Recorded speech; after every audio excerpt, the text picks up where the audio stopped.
Hi, my name's Chloe. I inherited my grandpa's house after he passed, or so I thought, because while I was grieving, my own parents sold it behind my back. They forged my name, moved in my cousin, and called me too emotional to handle real responsibility. But Grandpa knew them better than I did. He left something in the walls they didn't see, and when they realized what they'd missed, it was already too late. Before we begin, what time are you listening to this and where from? Drop a comment below. This story, it might just feel too familiar. I pulled up slowly, gravel crunching beneath my tires, as the early evening sun hit the porch just the way it used to. Grandpa's porch. I sat there for a moment, engine off, listening to cicadas hum through the Georgia spring air. For a second, it felt like he might come out any minute, wave at me like always, say, "Well, there's my girl." But he wouldn't. He was gone, and all I had left was this house. Or so I thought. When I stepped out and walked toward the mailbox, something caught my eye. The brass nameplate that used to read Miller had been polished. No replaced. A new engraving gleamed beneath the sunlight, Jessica Hayes. My heart stuttered. Jessica, my cousin who used to fake allergies to skip helping Grandpa in the yard. That Jessica. I opened the mailbox, half expecting a letter addressed to me, something from the lawyer's office confirming what Grandpa had promised the house would be mine. Nothing, just a coupon for dog food and a realtor flyer with Jessica's photo, smiling too wide. I carried my bag toward the front door, fishing for the spare key under the ceramic frog, like always. Still there. Some things hadn't changed. Inside, the smell hit me first lavender, lemon oil, and something sterile, like hotel cleaning spray. I blinked hard as I stepped into the living room. Boxes neat, labelled, stacked 3 high along the walls. Living room decor, classic novels. Grandpa, Misk, donate. I turned slowly. The grandfather clock still ticked, but the warmth in the room was gone, a hollow version of itself. My eyes fell on one box marked Chloe Childhood Room, sought later. The writing was sloppy, like an afterthought, as if even my memories needed to be filtered through someone else's hands. I walked down the hall, past the coat rack where Grandpa used to hang my umbrella every time I forgot it. My bedroom door was open, emptied. The closet held 2 sad boxes, both labelled the same Chloe, dispose or donate. My heart dropped further than I thought it could. No one had called. No one had asked. I sat on the edge of the stripped bed. The indent of the mattress was gone, replaced. Probably. My palms pressed into my thighs as I breathed through the ache in my throat. I knew grief would come in waves, but this was demolition. I stood slowly, steadied myself on the dresser, and made my way toward the hallway. That's when I heard the voice. "Oh, Chloe, you're here early." I turned. Mum stood there, perfectly done up as always, lipstick fresh, heels clicking against hardwood like she hadn't just buried her father last week. "Early for what?" I asked quietly. She smiled like someone delivering bad news with charm. "Jessica's been staying here to help with the transition. We're getting things ready to list." "List what?" "The house. Sweetheart, you know how old it is. Upkeep alone would drown you." She walked past me and adjusted a crooked frame on the wall, like nothing in this moment was out of place. "I thought," my voice trailed off. "Grandpa said, he told me this house would be mine. Well, plans change, and you know your grandfather wasn't exactly known for handling paperwork." I didn't reply. I just walked past her and down toward the study. My shoes felt too loud, like I was stomping through someone else's home. Maybe I was. On the console table near the study door, a photo lay face down. I hesitated, picked it up. It was us, me, Grandpa, and Buddy, our old golden retriever.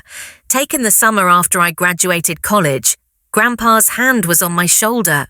His smile crinkled the corners of his eyes, the way it always did when he said, "This house has good bones, just like you." I turned the frame over again slowly and set it upright. No words, no tears, just breath. The study was darker than I remembered. The curtains had been changed Jessica's style, probably something trendy and beige. I moved toward Grandpa's desk.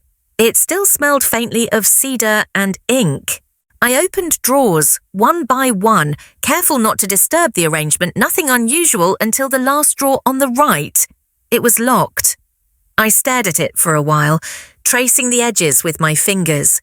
Beneath the lock, just faint enough to miss unless you knew to look, were carved letters, C-A-M, my initials, no one else's. "You promised," I whispered, palm resting flat on the wood. "You said this would be mine." The light outside had shifted to a dull orange now. I didn't move. I just stood there, hand still on the drawer, trying to remember the last thing he said to me, and wondering who else had the key. I didn't even realize how long I'd been standing there until the front door creaked again. Voices filtered in, heels clicking, the rustle of paper bags, someone laughing lightly. I slipped the envelope into my pocket and stepped back into the hallway, steadying myself. The living room, just an hour ago cloaked in silence, was now buzzing. Jessica, in some kind of designer leisure wear, was perched on the arm of the couch like it was her throne. My father, David, leaned against the fireplace, arms crossed, that usual weary kindness on his face, always the buffer in tense moments. And Susan, my mother, floated through the room like a hostess at a cocktail party. "We were wondering where you went," she said, smiling too wide. "I told them you were probably just reminiscing." I didn't answer. My eyes flicked to the coffee table, where a folder now sat. Thick, tidy. "Everyone's here," Jessica chirped, like this was a book club meeting and not my grandfather's house being gutted of memory. Dad cleared his throat, slipping his phone into his blazer pocket. "We wanted to loop you in properly, Chloe. I know this has all moved quickly, but it's really for the best." "For the best," I repeated slowly. "Exactly." Mum nodded, hands clasped like she was leading prayer. "The house went into escrow last Friday. It's a solid offer, above market. Closing should happen in about 10 days, give or take." My knees buckled just slightly, but I didn't sit. "You sold it. It was too much for you, sweetheart," Dad said, like he was explaining taxes to a child.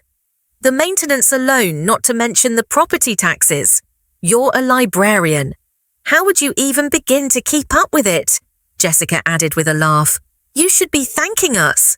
I mean, no stress, no mortgage, no roof leaks. You dodged a bullet, cousin." I felt the air in the room shift. They weren't trying to spare me. They weren't being careless. This was planned. Mum picked up the folder, walked over, and handed it to me. "This is just acknowledgement paperwork. The buyer will come by tomorrow for a final walkthrough." I opened it with slow fingers. It was all there, escrow details, closing date, signatures. My name wasn't one of them. "I didn't sign anything," I said. "I didn't even know there was a sale." "You didn't need to," Dad said gently. "The property was in the family trust. That gives us executive control. Grandpa told me he left the house to me, that it would be in my name." My mother gave me a look I knew too well, somewhere between pity and exasperation. "Well, dear, verbal promises don't hold up in probate. You know that." I swallowed hard, still standing, the folder heavy in my hands. "And none of you thought to mention any of this before you packed up my childhood and slapped someone else's name on the mailbox." Silence. Jessica twirled her bracelet. "We didn't think you'd take it so personally. It's just a house." "No," I said quietly. "It wasn't. It was a promise." No one answered. Dad shifted. Mum sat. And Jessica smirked at something on her phone. I left the room. The late afternoon sun had settled lower in the sky. I pushed open the back patio door, stepping out into the warm air. Grandpa had planted honeysuckle along the fence line years ago. It still bloomed wild and soft. I stood there, letting the heat soak into my skin, wondering how many decisions had been made about my life while I was still wiping my eyes at the funeral. Inside, laughter broke out. Someone said something about dinner plans. It didn't fit. None of it did. Later, after they'd all left Jessica with a "see you tomorrow" like we were co-workers, I collapsed into the kitchen chair and checked my phone. I shouldn't have. A post from Jessica, a carefully curated shot of Grandpa's porch with the caption, "Some people care more about property than peace. Grandpa deserved better than drama." And the comments, "Let the dead rest." Can't believe Chloe is fighting over a house. Disgusting. There's always one. My thumb hovered over the screen, numb. They were rewriting the story before it even began painting me greedy, selfish, ungrateful. And it was working. I stood, moving without thinking, straight to the study. The screwdriver was still in the junk drawer. I pried open the lock. Wood splintered something inside me with it. A single envelope. My name written in Grandpa's hand. I held it, unopened. My voice cracked. What have they done? Back at my apartment, I shut the door behind me with a quiet thud and leaned against it, still gripping the envelope. I hadn't even taken my shoes off. My purse slid off my shoulder and hit the floor with a soft thump, but I didn't move. The silence was thick. No hum of conversation, no clinking of glasses, just me and the envelope. I walked to the kitchen table and sat down slowly, like every inch of my body was suddenly made of stone. I stared at my name on the front in Grandpa's handwriting, steady, slanted, unmistakably his. I opened it. Inside were two things: a folded copy of his original will and a yellowed sheet of notepaper. My heart picked up pace. His handwriting again. "If they sold the house, check the signature and check the date. You weren't in town." I read it 3 times. My hands trembled as I laid the will aside and dug into the folder Mum had given me earlier. I pulled out the copy of the sale agreement. There it was, my signature, perfectly forged, right down to the slight slant in the C and the little loop at the end of the E. I hadn't signed anything. Not for the house, not for a sale, not for a single damn thing. My mind raced as I got up and pulled my laptop from the side table. I opened my inbox, hands moving on instinct now. Search Chicago, the librarian conference. I found the flight confirmation, departure May the 11th, return May the 16th. I opened my digital calendar, next 4 days packed with workshops, keynote speakers, hotel bookings, and networking breakfasts. I even had a photo of me on a panel still in my email, sent by a colleague. The sale document was dated May the 13th. I hadn't even been in the state. I exhaled, slow, bitter. Then I pulled open the bottom drawer of my desk and grabbed an old plastic file folder. I wrote in thick black letters across the front truth. I dropped in the will, the flight confirmation, and a printed copy of the forged sale page. I sat back and stared at the folder.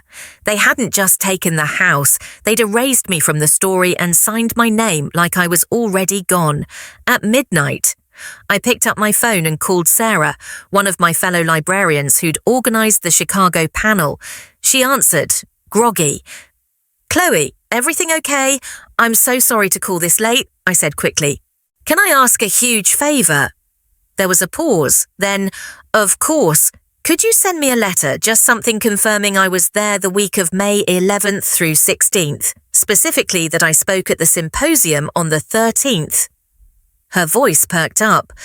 "Yeah, definitely, I remember that day. You killed it up there." "Thanks," I said, my voice tighter than I wanted. "I really appreciate it." After we hung up, I plugged in my phone, walked into the bathroom, splashed cold water on my face, and then remembered the old family iPad. Mum had synced all her devices once when I helped her recover a password. Her texts and cloud photos had backed up across devices. I hadn't thought about it since. Until now. I grabbed the tablet from the shelf in my hallway. It hadn't been used in months, but it still powered on. I tapped open the Messages app and started scrolling. And then I found it a screenshot Dad had sent to someone named Mr. Peterson. His name matched the buyer documents. "We've got her. Okay, don't worry. She won't contest. She's passive." My chest tightened. Further down, another from Mum to Dad. She's always been a silent one. That's why she's perfect. Perfect to disappear. Perfect to ignore. Perfect to walk over. My jaw clenched. My fingers pressed hard into the screen as I took screenshots of both texts, emailed them to myself, and saved them to a USB drive I kept in my drawer. I labelled it the same as the folder Truth. I held it tightly between my fingers. They didn't just lie. They counted on me to stay quiet, to be soft, to nod politely, blend into the background, and thank them for it. But they forgot something. I stood and looked around my apartment. Quiet, yes, but not weak. I picked up Grandpa's will. I slipped it into my bag, then I grabbed my keys. You picked the wrong silent one. I didn't sleep. I sat in my car for a while after leaving the apartment. The USB still in my pocket. Grandpa's will lying on the passenger seat like a silent witness. The sun was just beginning to lighten the horizon when I pulled away from the curb and headed into downtown. By the time I parked in front of Amanda Rivera's office, the city had woken up. People walked by with coffee cups and laptops, oblivious to the world shifting beneath my feet. Her firm sat in a modest beige building with a brass plaque by the door, Rivera and Associates, Estate and Family Law. I walked in, the documents in hand, and told the receptionist I had no appointment, but it was urgent. A few minutes later, Amanda herself stepped into the lobby mid-40s, composed, with a kind of calm you couldn't fake. Her dark hair was pinned up, and her charcoal suit looked like it belonged on someone who didn't lose arguments. "You're Chloe?" she asked, extending a hand. "Let's talk." Her office smelled faintly of lemon oil and old paper. I sat down across from her, opened my folder labelled Truth, and slid everything across the desk: the will, the fake sale contract, the flight confirmation, the screenshots of texts. She didn't say much at first, just read. She held the will in both hands, eyes narrowing slightly as she scanned. Then she smiled slowly. "Your grandfather," she said, tapping a line with her finger, "was very careful." She turned the document toward me and pointed. "There's a clause right here that overrides the trust. Says explicitly, the house may not be sold under any trust delegation or power of attorney unless Chloe Ann Miller signs in person and in presence of 2 witnesses.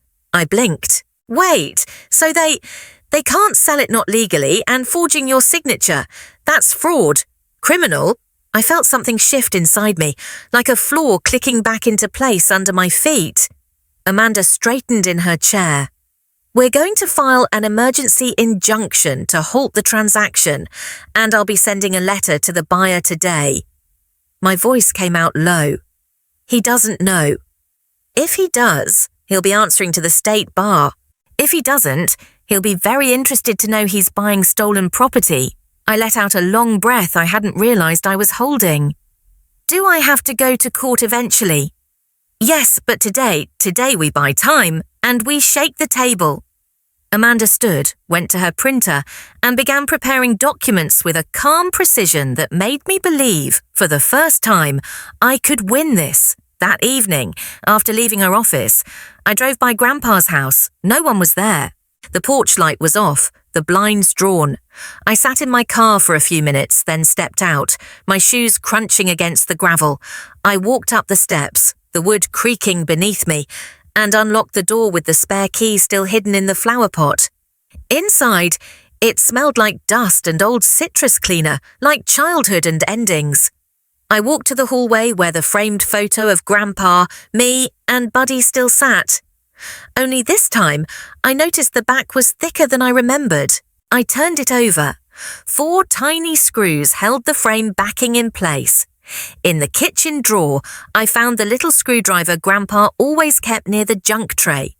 I returned to the frame, unscrewed the back, and there it was taped neatly inside a small, tarnished brass key. It was warm in my palm, like it had been waiting. I turned around, scanning the room. The fireplace stood quietly in the corner. I stepped closer. The floor near it was a patchwork of old wood, smooth from years of barefoot steps. Then I saw it. One board near the hearth had a small heart etched into the grain, a heart no one else would have noticed. I knelt down, the key in my hand. The floorboard gave way with a soft creak as I pried it open, breath caught in my chest, like I was disturbing a secret that had waited patiently in the dark. The heart-shaped notch hadn't been just decoration, it was direction a sign meant for me. Inside was a fireproof lockbox, no bigger than a shoebox, its corners worn smooth. I pulled it out with trembling hands and sat back against the wall, the early morning light beginning to slip through the kitchen curtains. My fingers traced the edge of the brass clasp before sliding the key in. The lock turned with a click that echoed louder than it should have. Inside, tucked neatly between layers of old flannel cloth, was a USB drive. A letter with my name written in my grandfather's bold, slanted hand, and an envelope labelled simply Mr. Henderson.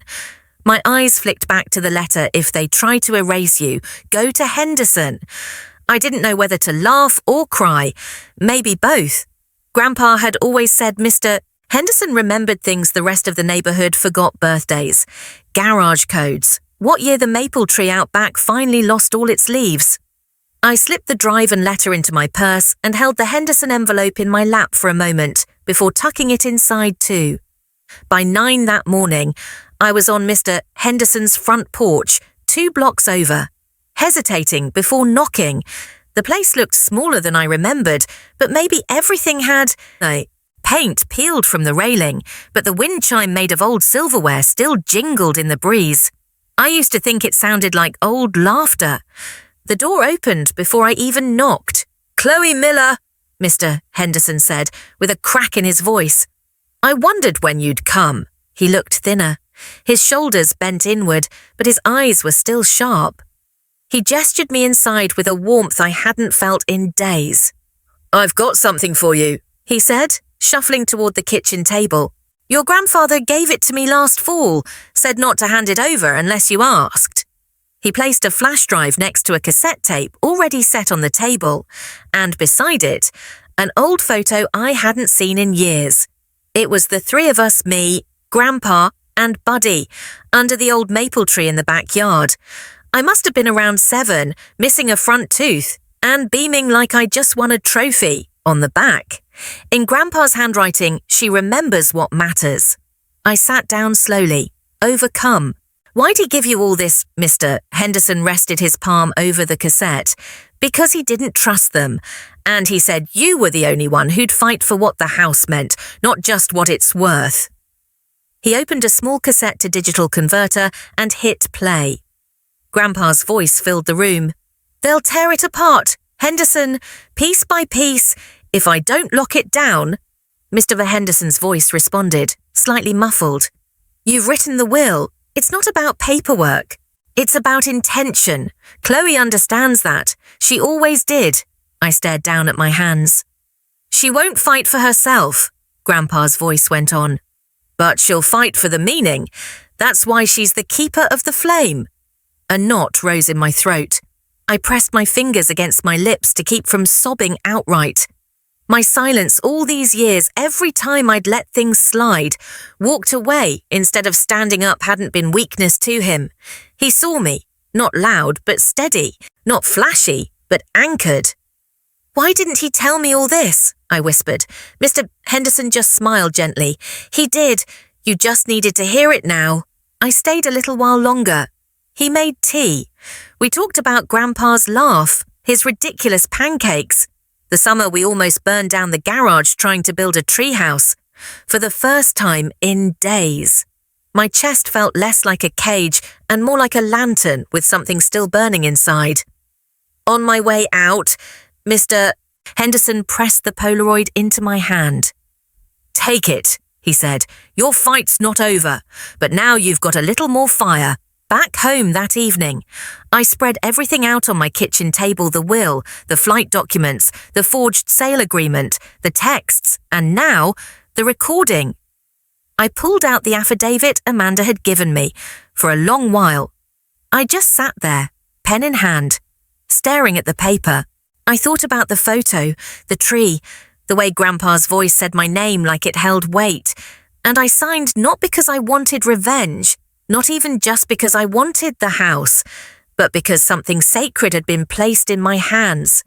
And if I let them bury it under paperwork and power plays, it wouldn't just be the home that was lost, it would be everything it stood for. This wasn't just about keeping the house. It was about honouring what made it a home. After signing the affidavit, I barely slept. The night hummed with a kind of electric quiet, like a storm coiling just outside the window. By dawn, I was dressed, caffeinated, and ready if not to win, then at least to show them I wasn't stepping aside. Amanda had arranged the meeting for 9:30 at Apex Realty. I arrived 10 minutes early, but she was already there, standing just inside the glass doors in her usual calm authority. I'd never appreciated stillness in a person until I met Amanda. She had a way of folding intensity into grace. "Let's begin," she said, and held the door. Inside, the air was scented with artificial lavender and varnish, trying to cover the rot underneath. A junior agent blinked at me. "Do you have an appointment?" "She does now," Amanda replied, slipping a thick envelope from her bag. "Cease and desist. Please get Mr. Peterson and your managing broker." The receptionist hesitated, but one look at Amanda's expression had her scurrying off, like the floor might cave in. A few minutes later, Mr. Peterson appeared. Late 40s, expensive haircut. Confidence cracked just slightly when he saw the legal packet in Amanda's hand. "Amanda Rivera," he said. "You're representing Chloe Miller," she said, "the rightful heir to the property your firm tried to purchase with fraudulent authorization." He raised an eyebrow. "Her mother was acting as the family's point of contact. We were told—" "You were told lies," Amanda interrupted evenly. "This," she tapped the affidavit, "is a sworn statement with evidence confirming my client was not in the state at the time of the alleged signature. And this," she held up a printed copy of the sale agreement, "contains a forged signature." Mr. Peterson looked at me. His tone shifted slightly, a little patronizing, a little guilty. "Your mother said you were emotional. I should have known better than to take her word as gospel." I said nothing. Sometimes silence lets the shame echo louder. He rubbed the back of his neck. "I'm withdrawing my offer immediately, and I'll be speaking with legal regarding damages to my firm's reputation." Amanda nodded. "I suggest you do, and you may also want to notify your title company that they nearly became part of a felony. Now, by the time we stepped back outside, word had already travelled. Jessica's name was on the outgoing text of the front desk agent's phone. I recognized the screen. Funny how fast gossip moves when people smell liability. Amanda offered a smaller, satisfied smile. "That was the easy part." I returned to Grandpa's house that afternoon. The driveway was full again, Mum's car, parked diagonally like she owned the sidewalk, Jessica's SUV, its back hatch open. Cardboard boxes were stacked in the living room. Again. Inside, I found them cataloguing, as Mum called it. She wore gloves, pearlescent white, and held one of Grandpa's wooden pipe cases like she was reviewing antiques for auction. "We're just documenting what needs to be relocated," she said, not even glancing up. "You mean stolen?" I snapped. Jessica gave a small, breathy laugh. "That's rich coming from you. Suddenly you care about these dusty old things." I stepped closer. "They're not things. They're stories. And you're not touching another one." "Chloe," Mum sighed, lowering the pipe box. "You've made your point. But your grandfather belonged to all of us. And you're making this divisive." I narrowed my eyes. "No, Mum. You did that when you signed my name on a legal document and called it convenient." Her jaw tensed, but I was already turning.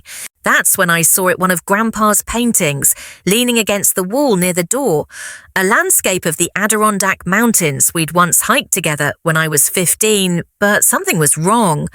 The colours were off too vibrant, too fresh. I knelt beside it. Jessica scoffed. "Please don't start playing curator." I ran my finger along the edge of the canvas. It didn't feel right. not stretched linen a synthetic blend, I called Amanda. I need a favour. Bring someone who knows art. Within the hour, she arrived with a local appraiser, Ms. Davies, a retired museum registrar. She examined the piece without comment for several minutes before speaking. "This is a reproduction," she said. "A good one, but not the original." Mum's tone was sharp. "That's impossible. That painting's been in the family for years." Amanda raised an eyebrow. "And yet, here we are." I felt something hot inside me. This wasn't about the house anymore. It never had been. They weren't just selling the property. They were laundering what was inside it, replacing originals, gutting memories, converting Grandpa's life into liquidable assets, and calling it closure. I moved through the hall and stopped beneath the attic hatch. I hadn't been up there since high school, but something told me if they'd hidden one thing, they'd hidden more. I reached up, pulled the rope ladder down, heart pounding, dust swirling. The ladder creaked as I climbed, the air growing mustier with each rung. Light from the hallway barely reached into the attic, but I didn't need much to see the shape pressed behind the chimney wall. Something metallic, square, and waiting. I crawled over the beams until I reached it, a small, brushed steel safe tucked behind a loose wooden panel. No keyhole, just a keypad. I stared at it for a long moment. Dust clinging to my palms. Birthdays I tried Grandpa's invalid. Mine also wrong. Then it came to me one afternoon years ago, helping him set up an email account. "Let's keep it simple," he'd said, chuckling. "How about Buddy's adoption date?" I typed it in 041 Click! The latch gave. The lid opened slowly with a soft groan. Inside was a bundle of aged documents and a flash drive wrapped in wax paper. I lifted out a stack of ownership certificates, each stamped with verified appraisals. These weren't just dusty heirlooms. They were historically significant pieces I'd seen on Grandpa's study walls my whole life, now backed by authentication. Letters from his insurance provider confirmed the valuations. My stomach turned. They'd been planning to swap them for worthless copies and pocket the cash. Tucked at the bottom, a handwritten note in Grandpa's familiar, looping scroll. "If they get desperate, they'll trade history for cash. Don't let them." These pieces were collected with meaning, not money. You're the only one who saw that. I sat there in the attic for several minutes, knees tucked in, holding that note like a lifeline. Downstairs, my phone buzzed. It was Amanda. "She filed a counterclaim," she said calmly. "Your mother is alleging mental instability, falsified documentation, and undue influence." I closed my eyes. The playbook of the guilty turn the story around, make the victim look unbalanced.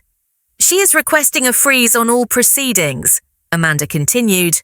"But don't panic. We expected retaliation," I exhaled slowly. "Let her throw the book. I've got the truth."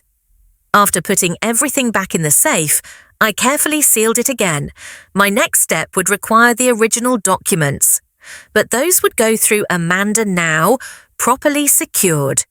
That afternoon, as the sun cast long lines across the backyard, I went to sit by the maple. The tree still leaned slightly to one side, like it was listening. Jessica found me there, barefoot in her designer jumpsuit, like she thought this was some kind of lifestyle shoot. "You never fought for any of this," she said, arms crossed. "Why now? I didn't look at her." "Because Grandpa fought for me, even when I didn't think I deserved it," she snorted. "You're not special.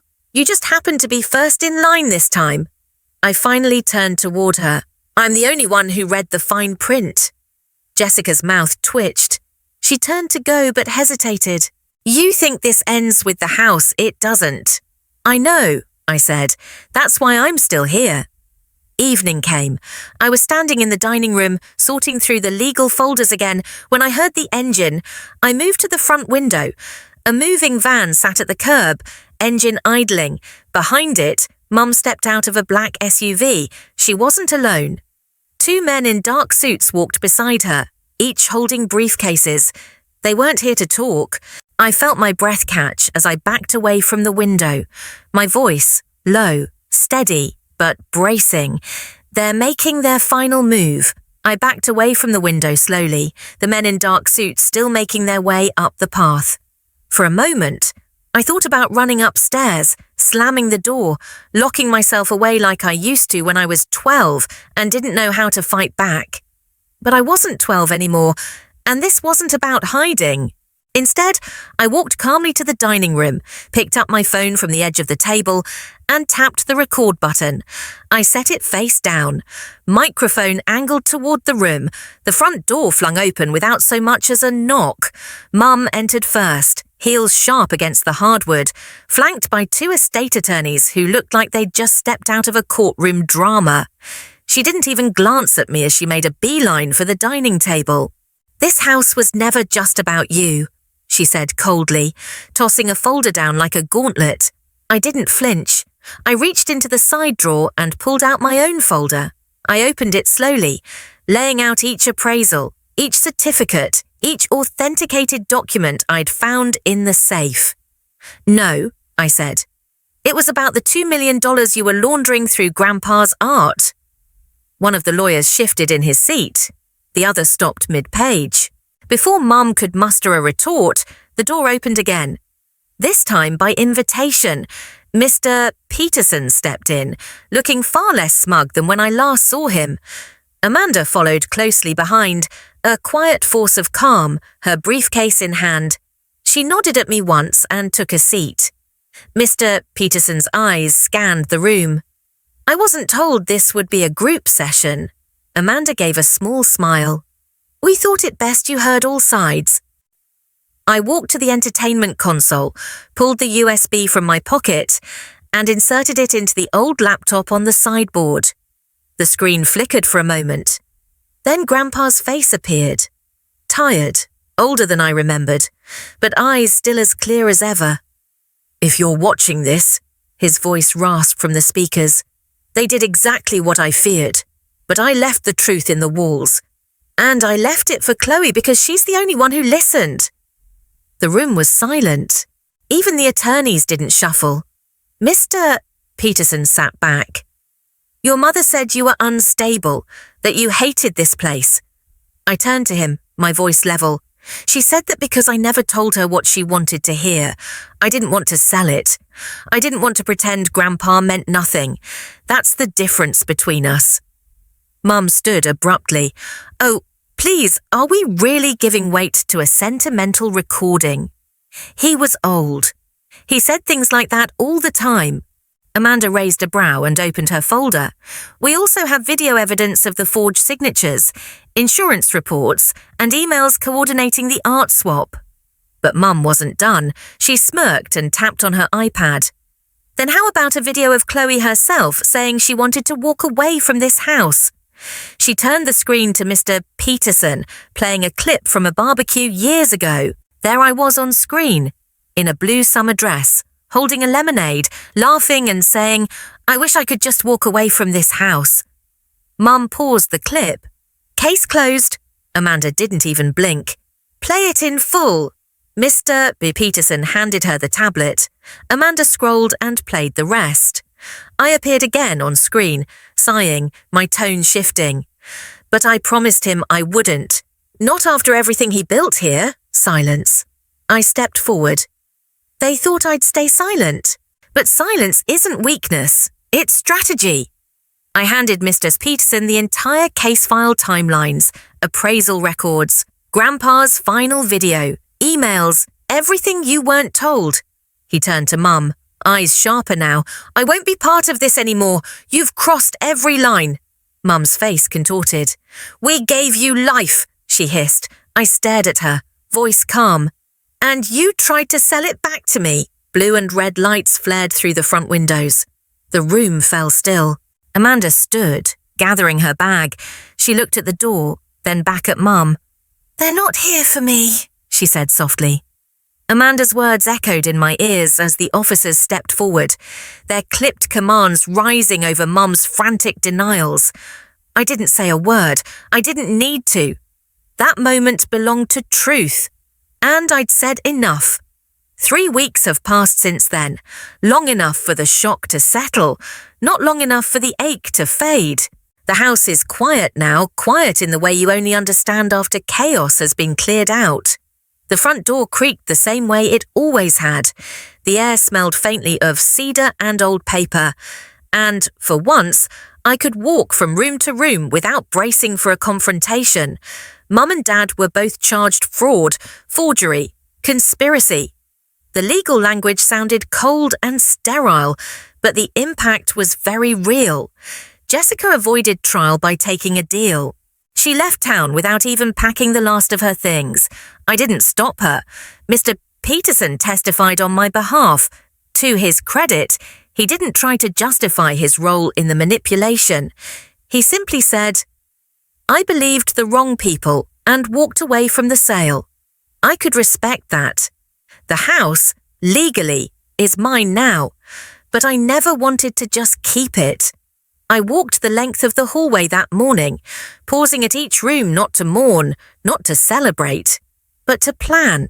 The boxes lining the walls weren't for leaving, they were for reimagining. One room would be a reading circle for seniors who needed company. Another, an art room for kids whose families couldn't afford summer programs. In the backyard, I would restore Grandpa's shed into a workshop for community classes. Not a museum, not a shrine, a space to keep the flame alive, like he'd hoped. Mr. Henderson came by again today. He shuffled a little slower than last time, but his eyes lit up as soon as he saw the photo in the hallway, the one I'd hung beneath the stained glass window. It was the Polaroid Grandpa, me and Buddy, under the old maple, all of us beaming like fools. Mr. Henderson placed a small plaque below the frame. "She remembers what matters." I didn't trust my voice to thank him. I just nodded, and he squeezed my hand like he knew. Later that afternoon, I returned to Grandpa's study, the one room I hadn't touched yet. It was still mostly as he'd left it, books stacked in odd towers, a pipe resting on the windowsill. The smell of ink and pine still clung to the air. I opened the last drawer I hadn't checked. Tucked inside, wrapped in a faded cloth napkin, was a leather-bound notebook. The final entry was dated just 3 days before he passed. "Redemption is heavier than revenge and more lasting. You remembered. Chloe. You kept the house alive." I closed the book and held it to my chest. Outside, golden light filtered through the branches. The house groaned quietly in its bones, the same sounds I'd grown up hearing when the nights got cold or the rain came hard. I sank into the old sofa by the window, the one he used to nap on with Buddy curled at his feet. My body finally let go of the tension I'd carried for months, maybe years. They tried to erase me from the story, but the house remembered.